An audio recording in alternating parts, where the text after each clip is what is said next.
syukrulillah wala haula wala quwata illa billah wassalatu wassalamu Muhammad ibn Abdullah. Alhamdulillah, segala puji kita limpahkan kepada Allah Subhanahu wa taala. Kita bersyukur kepada Allah atas segala karunia-Nya, utamanya pada pagi hari ini kita diberi karunia yang besar oleh Allah Subhanahu wa taala, karunia at-ta'lim, mengaji, apalagi memahami ayat-ayatnya Allah, firman-Nya Allah Subhanahu wa taala. Semoga kita semuanya diberi oleh Allah ilmu yang manfaat, ilmu yang barokah fitini wal akhirah. Amin Allahumma amin. Salawat dan salam mudah-mudahan selalu terlimpah curahkan kepada Rasulullah Muhammad Shallallahu Alaihi Wasallam, hamba Allah yang melalui beliau diturunkan kepada kita semuanya, dan melalui beliau Al-Quran dijelaskan kita semua, karena di dalam Al-Quran itu ada yang mujmal, dan ada terperinci. Yang global yang belum jelas dijelaskan oleh Rasulullah Muhammad Shallallahu Alaihi Wasallam. Kemudian Rasulullah menjelaskan kepada para sahabat, murid-muridnya, para sahabat menjelaskan kepada tabiin, terus menerus sampai kepada kita semuanya. Mudah-mudahan kita semuanya diberi syafaat oleh Rasulullah Muhammad Shallallahu Alaihi Wasallam. Amin Allahumma amin. Pada pertemuan kali ini kita sudah mencapai surat At-Tin. Bismillahirrahmanirrahim. Ini cuma 8 ayat ya. Bismillahirrahmanirrahim. Wattini wazzaituni wa turi sinin. Wa hadzal baladil amin. Watin demi buah tin. Wazzaitun dan demi buah zaitun. Wa turi sinin dan demi gunung Turisina. Wa hadzal baladil amin dan demi negeri yang aman ini yaitu Makkah. Aqsamallahu bitin wa zaitun. Aqsama bersumpah Allah bitini wa zaituni. Allah bersumpah dengan buah tin dan buah zaitun. Wahuma dan kedua buah ini, buah tin sama buah zaitun. Ini kalau di Mekah atau di Arab itu sering menemukan yang namanya buah tin. Itu dijual di mana-mana ya. Buah zaitun juga hampir di semua bakolah, di semua toko-toko itu juga ada yang namanya tin sama zaitun. Apalagi kalau musimnya, buah tin sangat banyak sekali. Dan saya dulu juga ya jarang ya, karena memang kurang cocok lidahnya dengan buah tin itu. Kalau zaitun memang enak sekali dipakai makan, pembangkit selera zaitun itu, pembangkit selera untuk makan. Di sana juga buahnya dan murah. Buah ini yaitu buah tin sama buah zaitun itu minas samar al-masyhurah, termasuk buah yang cukup populer, cukup terkenal. Kemudian wa aqsama bijabali turis, dengan bukit Turisina yang ada di Sinai. Sinai itu termasuk kawasan negara Mesir tapi masuk Asia kalau tidak salah itu. Saya dulu juga pernah ke sini juga, ke Bukit Turisina. Alladzi kallamallahu alaihi Musa taklima. Di mana di bukit tersebut Allah Subhanahu wa taala berfirman secara langsung kepada Nabi Musa, berbicara secara langsung dengan Nabi Musa. Wa aqsama dan Allah menjelaskan bihadzal balad. Menjelaskan waqsama dan bersumpah bihadzal balad dengan negeri ini yaitu negeri Mekah. Al-Amin yaitu negeri yang sangat aman, mingkuli khaufin dari segala ketakutan, wahwa dan negeri tersebut adalah Mekah, yaitu Makkah Mubitul Islam, tempat turunnya agama Islam. Watini wa zaitun, demi buah tin dan buah zaitun. Ini adalah sumpah dari Allah Subhanahu wa taala. Sebagaimana yang sudah sering kita ngajikan bahwa tanpa sumpah saja apa yang difirmankan Allah itu pasti benar, apalagi kalau didahului dengan sumpah, ya pasti benar. Kemudian yang kedua, Allah bersumpah ini menunjukkan betapa penting dan benarnya apa yang akan Allah firmankan. Makanya kita terima sumpahnya Allah Subhanahu wa taala tanpa bersumpah pun firman-Nya Allah kita terima kebenarannya apalagi kalau kan sumpah. Makanya kita perhatikan ya, kita perhatikan setelah sumpah itu apa yang akan difirmankan oleh Allah Subhanahu wa taala. Kemudian yang kedua cara mengamalkannya, yang kedua cara memahami ini juga termasuk itu ya. Saya dulu jelaskan guru saya juga seperti itu. Watin wa zaitun itu para ulama tafsir menafsirkan watin yang dimaksud buah tin di sini adalah Damaskus. Karena di Damaskus itu banyak tumbuh yang namanya buah tin, yaitu tempat tinggalnya Nabi Nuh. Jadi watin yang dimaksud adalah kota Syria atau di Damaskus ya, tempat tinggalnya Nabi Nuh. Kemudian yang dimaksud dengan Az-Zaitun, sebagian mufasir mengatakan yang dimaksud dengan Zaitun adalah Baitul Maqdis atau di Palestina. Karena di Baitul Maqdis itu juga banyak tumbuh pohon-pohon zaitun. Kemudian wa Turisinin dan juga Allah bersumpah dengan Turisina, Bukit Turisina. Ini adalah tempat tinggalnya Nabi Musa. Apa itu tempat Nabi Musa menerima wahyu pertama kali? Dan ini subhanallah ya, tempat di Bukit Turisina itu sangat tenang sekali, hawanya sejuk. Kemudian juga karena berada di perbukitan, kemudian juga suasananya sangat tenang sekali, udaranya juga sangat segar. Nih, jadi kalau bisa, kalau punya kemampuan, diberi kemampuan oleh Allah Subhanahu wa taala, silahkan mengunjungi tempat-tempat ini ya, tempat-tempatnya para nabi ini. Kita kunjungi Baitul Maqdis, misalnya kalau diberi kemampuan oleh Allah secara finansial ya, misalnya ada uang lebih, silahkan mengunjungi Baitul Maqdis atau Masjidil Aqsa, dikunjungi di Syria, tempatnya Nabi Nuh, kita kunjungi makom-makomnya para nabi.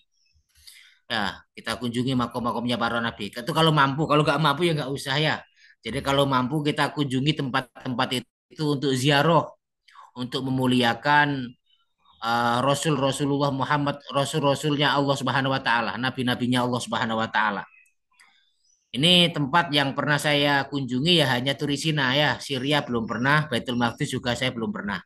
Tapi kalau Turisina pernah, dan memang saya merasakan kedamaian saat itu ya, karena tempatnya betul-betul subhanallah ya, apa istilahnya ya, sangat tenang ya, tenang, enak, sejuk, dan kalau naik ke atas juga Masya Allah yang pernah saya ceritakan itu melihat langit itu bintang semuanya itu hampir kelihatan, hampir-hampir langit itu dipenuhi dengan bintang karena saking banyaknya bintang, hampir-hampir langit itu ya bintang semuanya. Karena memang saat kalau di Bukit Turisina di atas tuh memang kalau di Mesir tuh kan nggak ada gunung. Jadi langit itu sangat cerah sekali, tidak ada gunung, kemudian juga tidak ada polusi cahaya, sehingga sangat tampak sekali melihat ke atas. Dan saat saya naik ke atas dulu tuh waktu bulan purnama kalau nggak salah.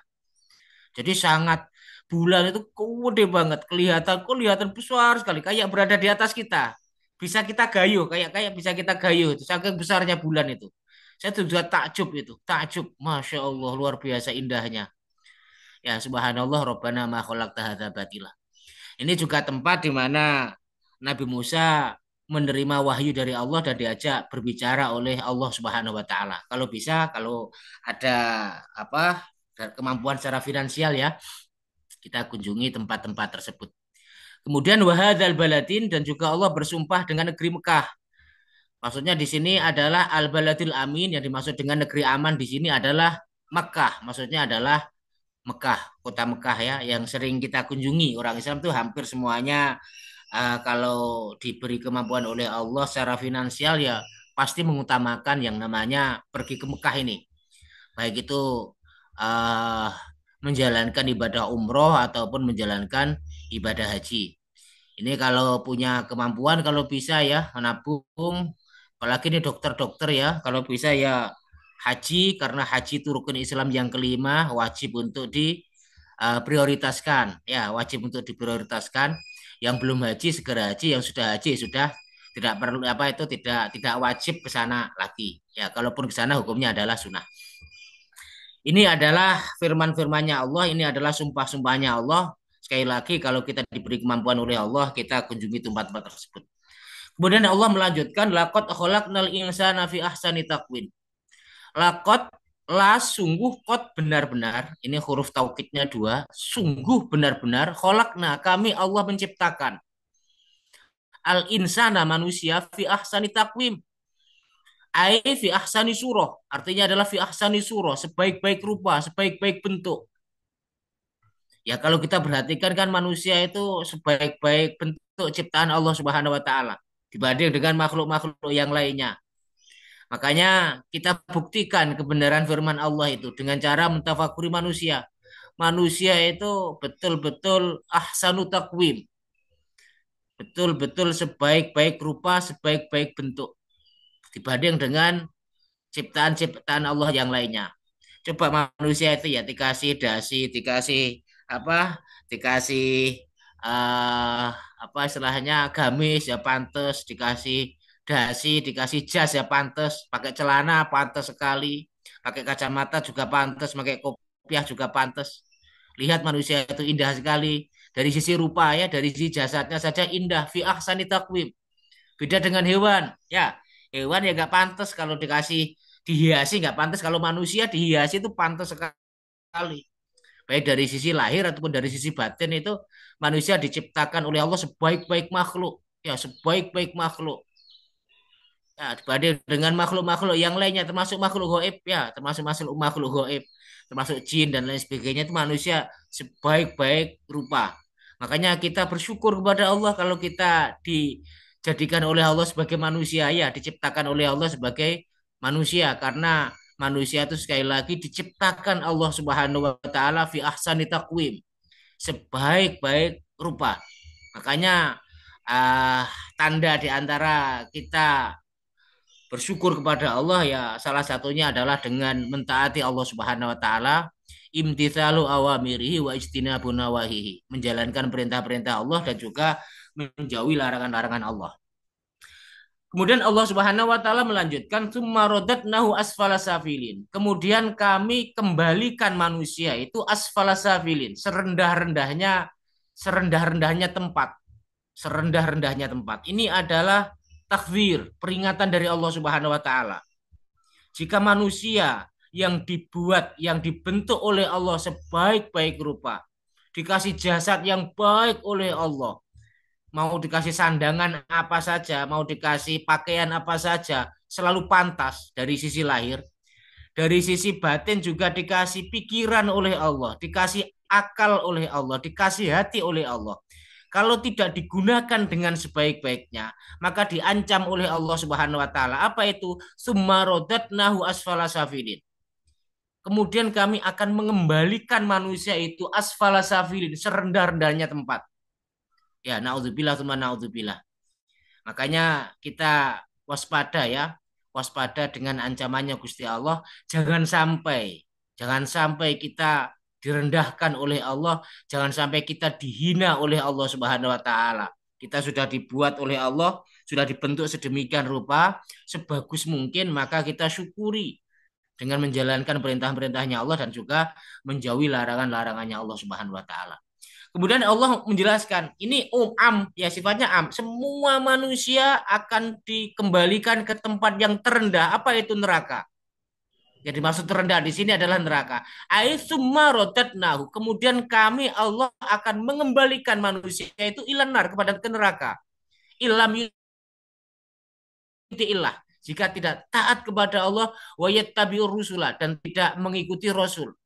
Nek sakar PDW semau dirinya sendiri, tidak mau mengikuti Allah, tidak mau mentaati Allah, tidak mau mengikuti Rasulullah Muhammad Shallallahu Alaihi Wasallam. Dia hidup sekehendak hatinya, sekehendak nafsunya, sekehendak apa yang ia inginkan. Tidak memperhatikan rambu-rambu yang dibuat oleh Allah, tidak memperhatikan syariatnya Rasulullah Muhammad Shallallahu Alaihi Wasallam. Resikonya adalah rodat nahu ilanar, akan kami kembali kafir. Maka hendaklah kita mentaati Allah juga kita ikuti ruh jin wal insa illa liya'budun. Tidaklah aku ciptakan jin dan manusia kecuali untuk menghamba kepada Allah. Itu itu tujuan kita diciptakan oleh Allah. Jadi tujuannya bukan untuk yang lain, tapi liya'budun agar menghamba kepada Allah. Kita tidak bisa menghamba kepada Allah tanpa melalui Rasulullah Muhammad Shallallahu Alaihi Wasallam. Otomatis wajib hukumnya untuk ittiba'ur Rasul, mengikuti Rasulullah Muhammad Shallallahu Alaihi Wasallam. Kemudian Allah Subhanahu Wa Taala melanjutkan illalladzina amanu, kecuali orang-orang yang beriman, wa amilus solihat dan mengerjakan amal soleh. Jadi semua manusia nanti akan dikembalikan oleh Allah. Ini am itu artinya umum, akan dikembalikan oleh Allah Subhanahu wa taala ke tempat yang paling rendah, apa itu neraka. Kemudian dikecualikan oleh Allah, illa kecuali. Mudah-mudahan kita semuanya masuk dalam perkecualian ini. Makanya kalau kalau kita mencermati, memahami dari sisi bahasa ya, biasanya perkecualian itu sedikit. Biasanya itu. Nah, yang namanya perkecualian itu biasanya itu sedikit. Yang banyak itu ya bukan perkecualian. Kalau ilah itu biasanya sedikit. Semuanya lulus kecuali. Biasanya kecuali itu sedikit. Makanya kita masuk ke kelompok yang sedikit ini. Ya, masuk ke kelompok yang sedikit ini. Coba bayangkan saja ya, misalnya saja di dunia ini berapa orang Islamnya ya. Misalnya ya, kita tafakuri, kita renungkan illalladzina amanu wa amilus solihat ini. Ilah kecuali. Kemudian di seluruh dunia itu berapa persentase umat Islam? Satu. Kemudian yang kedua, dari umat Islam tersebut berapa orang yang mau beriman dan beramal soleh? Berapa orang yang mau sholat?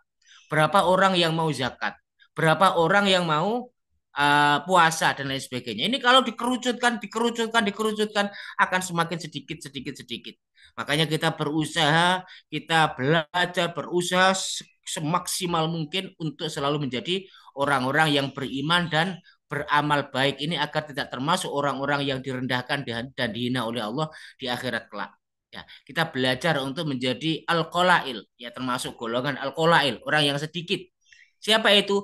Illa kecuali alladzina orang-orang amanu yang beriman wa amilu solihat dan orang-orang yang beramal soleh, orang-orang yang beramal baik. Falahum maka bagi mereka ajrun wa mamnun. Maka bagi mereka adalah pahala yang tidak ada putus-putusnya. Jadi lakin alladzina amanu wa amilul a'mal as-solihah, akan tetapi orang-orang yang beriman dan orang-orang yang mengerjakan amal-amal soleh, lahum bagi mereka ajrun azim, pahala yang sangat agung, azim yang sangat agung. Karena apa? Karena besar, karena sifatnya adalah kekal. Kalau pahala atau balasan dunia itu kecil. Kenapa kecil? Karena temporal, dibatasi oleh waktu. Umur kita misalnya sekarang sudah menginjak 50 tahun. Andai kata umur kita ditakdir oleh Allah 60 tahun, tinggal 10 tahun. Kalau ditakdir oleh Allah 70 tahun, tinggal 20 tahun lagi. 20 tahun itu nggak lama, 10 tahun itu nggak lama. Itu cepat, temporal. Andai kata kita diberi balasan dunia itu sangat temporal sekali. Sangat sebentar. Itu pun sangat sedikit. Nggak banyak, sangat sedikit. Dibanding dengan akhirat jauh. Makanya di sini disebutkan lahum ajrun azim, bagi mereka ajrun pahala atau balasan azim yang agung sekali, yang sangat besar. Apa itu? Ghairu maktu. Ini tidak pernah terputus. Kalau balasan dunia terputus, ya nikmatnya dunia terputus. Tapi kalau nikmatnya surga, nikmatnya akhirat tidak pernah terputus. Makanya disebut ajrun azim, orang-orang yang beriman dan beramal soleh akan diberi oleh Allah Subhanahu wa taala balasan yang tidak pernah putus, balasan yang besar, kenikmatan yang besar yang tidak pernah terputus, ghairu maqtu'in wala mangkusin, tidak pernah terputus dan tidak pernah terkurangi sedikit pun, baik dari sisi jumlahnya atau dari sisi rasanya. Jadi di surga nanti itu orang tuh nggak pernah merasakan jenuh. Jadi kalau di dunia itu merasakan jenuh. Misalnya kita kepingin makan soto misalnya ya. Habis makan soto setelah itu besoknya makan soto lagi kita akan jenuh. Tapi kalau di akhirat tidak, di surga tidak manusia itu tidak pernah merasakan yang namanya jenuh. Dia akan terus merasakan dari satu nikmat ke nikmat yang lain tidak terputus dan tidak terkurangi. Kalau di dunia terputus dan terkurangi. Makanya nikmat dunia dengan nikmat akhirat bandingannya di dalam hadisnya Nabi, telunjuk kita ini kita masukkan ke air laut kemudian kita angkat. Ya, kita angkat. Maka air yang menempel di jari kita ini, dawuhnya Kanjeng Nabi, dawuhnya Rasulullah Muhammad Shallallahu Alaihi Wasallam, itu adalah dunia. Jadi kenikmatan dunia seperti air yang menempel di ujung jari ini. Sementara air laut itu adalah kenikmatan akhirat. Oleh karena itu kita kita bagaimana mendapatkan kenikmatan seair samudra itu. Ya, jangan sampai kita mengejar kenikmatan air yang ada di ujung jari, ya, tetapi mengorbankan air lautan. Jangan sampai. Kalau bisa kita korbankan air di ujung jari untuk mendapatkan air di lautan. Karena bandingannya seperti itu, nikmat dunia sama nikmat akhirat tuh, nikmat dunia seperti air di ujung jari, sementara nikmat akhirat itu seperti air di lautan itu. Makanya tidak sebanding sama sekali. Jangan bandingkan dunia dengan akhirat, jangan bandingkan ya. Tidak berbanding sama sekali. Dunia itu temporal, dunia itu mektu, dunia itu mengkus, dunia itu fata morgana. Akhirat itu tidak pernah terputus, tidak pernah terkurangi, betul-betul nikmat yang hakiki. Ya, betul-betul nikmat yang hakiki. Dan ini akan diberikan oleh Allah Subhanahu wa taala kepada siapa? Alladzina amanu wa amilus solihat, yaitu orang-orang yang beriman dan beramal soleh. Jadi kecuali orang yang beriman dan beramal soleh, mereka tidak akan dihina oleh Allah. Mereka tidak akan ditaruh di tempat yang paling rendah oleh Allah Subhanahu wa taala. Ya, tidak termasuk sumarutatnahu asfala safilin. Tetapi akan ditaruh oleh Allah di tempat yang tinggi. Apa itu? Surga. Munggah surga. Kita akan dinaikkan ke surga oleh Allah jika mau beriman dan beramal soleh. Falahum ajrun ghairu mamnun. Bagi mereka ajrun pahala ghairu mamnun yang tidak pernah terputus. Ya, pahala yang tidak pernah terputus. Fama yukadzibuka ba'du bidin. Fama yukadzibuka, maka apakah yang menyebabkan manusia itu mendustakan Muhammad? Fama yukadzibuka, apa sebabnya manusia itu kok mendustakan Muhammad? Ba'du bidin, setelah itu bidin terhadap hari pembalasan. Jadi apa? Maka apakah yang menyebabkan kamu mendustakan hari pembalasan? Maka apakah yang menyebabkan manusia itu mereka itu mendustakanmu? Ini mohon maaf ya, saya ini salah salah dalam menerjemahkan. Saya tulis ini belum saya cek ternyata ini terjemahnya salah. Maka apakah yang menyebabkan kamu mendustakan pembalasan ini sebenarnya salah ya. Terjemahnya adalah maka apa yang menyebabkan mereka mendustakanmu tentang hari pembalasan setelah adanya keterangan-keterangan itu. Ayu syai'in yahmiluka ayyuhal insan alat antuka dibabil ba'thi. Maka apakah gerangan yang membebanimu wahai manusia sehingga mendustakan hari kebangkitan? Apa yang menyebabkan kamu itu kok mendustakan hari kebangkitan tersebut? Bil ba'thi wal jazai, bil ba'thi dengan hari kebangkitan wal jazai dan juga hari pembalasan. Ma'awuduhil adillah, padahal petunjuk-petunjuk itu sudah sangat jelas sekali ala kudratillah atas kekuasaannya Allah Subhanahu wa taala, tentang kekuasaannya Allah Subhanahu wa taala ala dzalika, terkait hal itu. Maka apa gerangan yang membebanimu manusia, menjadikanmu ya. Jadi maka apakah yang menyebabkan kamu manusia ya di sini ya, betul ya berarti ya. Apakah yang menyebabkan kamu manusia mendustakan hari pembalasan? Ya, yang mendustakan hari pembalasan. Karena ini diturunkan di Mekah pada saat itu juga banyak manusia itu orang-orang itu yang tidak beriman kepada Allah Subhanahu wa taala. Maka kemudian difirmani Gusti Allah, fama yukadzibuka ba'du bidin, maka apakah yang menyebabkan kamu manusia mendustakan hari pembalasan setelah adanya keterangan-keterangan itu? Ai ma'awuduhil adillah ala kudratillah. Makanya cara mengamalkan ya jangan sampai kita mendustakan hari kebangkitan dan pembalasan sebagaimana orang-orang kafir yang ada di Mekah saat itu. Ya, baik dari si ucapan, kadang-kadang orang itu kadang-kadang mendustakan itu dari sisi ucapan saja kadang-kadang itu. Makanya kita jauhi. Misalnya begini, enak nanti masuk surga, masuk neraka ya. Nanti ketemu dengan para artis itu namanya mendustakan ya.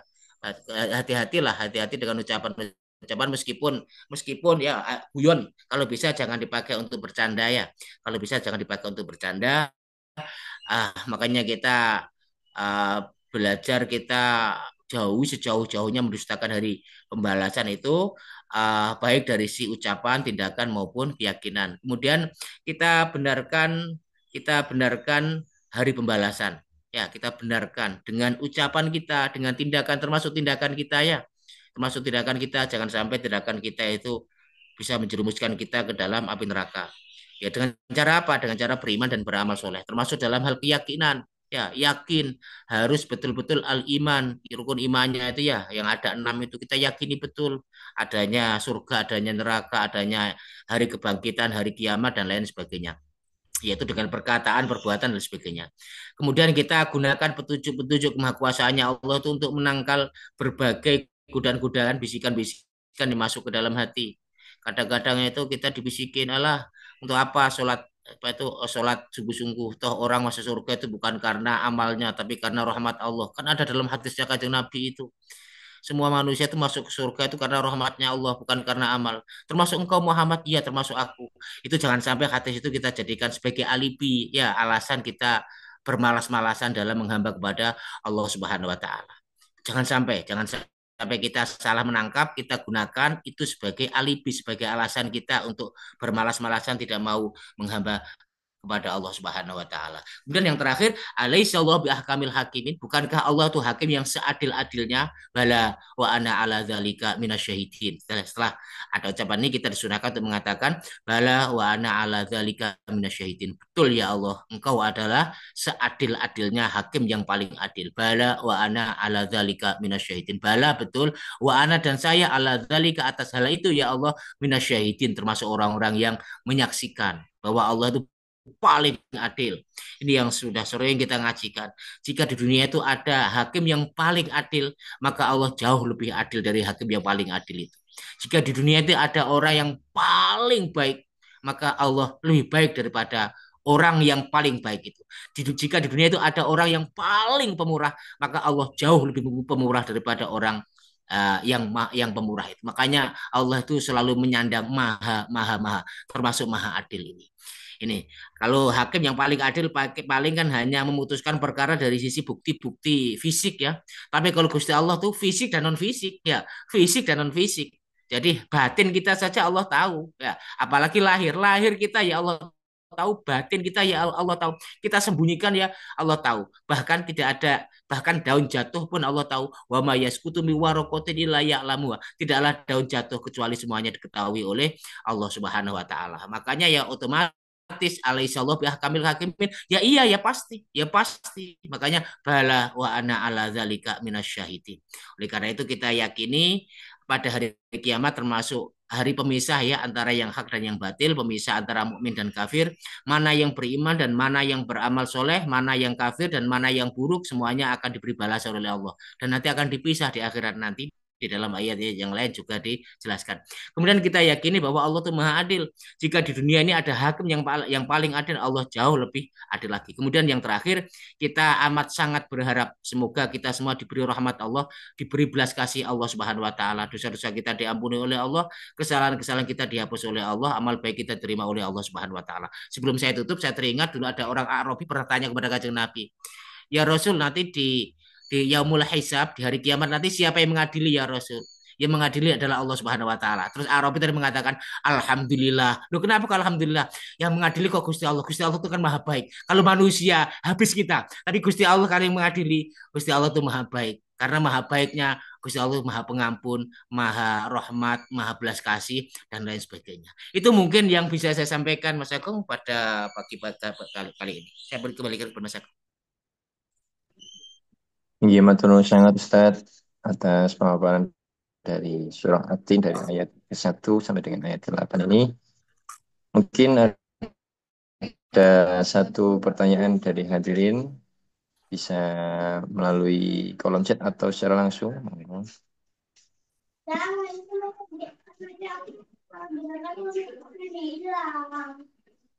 Iya, apabila tidak ada pertanyaan, izin apabila berkenan untuk menutup dengan doa Ustaz. Matur nuwun. A'udzubillahi Bismillahirrahmanirrahim. Allahumma sholli ala sayyidina Muhammad alhamdulillahi rabbil alamin. Allahumma ighfir lana warhamna wahdina innaka antal ghafurur rahim. Rabbana dhalamna anfusana wa illam taghfir lana wa tarhamna lanakunanna minal khasirin. Rabbana atina fid dunya hasanah wa fil akhirati hasanah wa qina adzabannar. Rasulullah sayyidina Muhammad alhamdulillahi rabbil alamin. Kurang lebihnya saya mohon maaf yang sebenarnya. Billahi taufiq wal hidayah wa ridwan ya. Wassalamualaikum warahmatullahi wabarakatuh. Waalaikumsalam warahmatullahi wabarakatuh. Matur nuwun sangat Ustaz. Jazakallahu khair atas waktu yang disempatkan dan hadirin sekalian. Kita akhiri dengan bacaan hamdalah. Alhamdulillahirrabbilalamin. Istighfar. Astagfirullah. Dan doa kafar majelis. Bismillahirrahmanirrahim. Subhanakallahumma bihamdika. Ashhadu an la ilaha illa anta. Astaghfiruka wa atubu ilaik. Sekaligus kami mau karena pagi ini adik kami akan melakukan akad nikah. Mohon doa semoga menjadi keluarga yang sakinah, mawaddah, warahmah. Sekian, ihdinas syiratal mustaqim. Assalamualaikum warahmatullahi wabarakatuh.